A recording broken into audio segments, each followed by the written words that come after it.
borderline personality is being explored currently as a neurodevelopmental disorder. ADHD is an example of this. Neurodevelopmental disorders can be explained as conditions with impairments in cognition, communication, behavioral, or motor skills that are formed through abnormal brain development. BPD is a disorder that causes our brains to physically develop differently than others, due largely to the trauma and stress our brains developed in. Genetics also play a role in this process. In our childhood, our brains are growing rapidly. They are building connections and pathways to gain knowledge of how to adapt and survive in the world. In chronic trauma environments, our brain physically forms in harmful ways. We physically form negative neural pathways in our brain.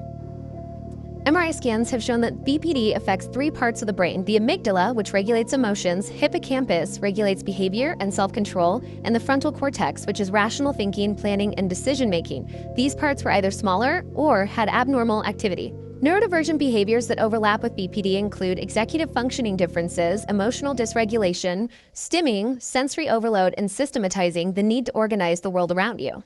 Some argue that because BPD symptoms can improve with understanding and therapy, they're not truly neurodivergent, but there are therapies for neurodivergent disorders now. BPD is one of the most stigmatized disorders. When we can separate from the stigma, we can explore the science behind it and understand the disorder to improve treatment options and increase the success of treatment.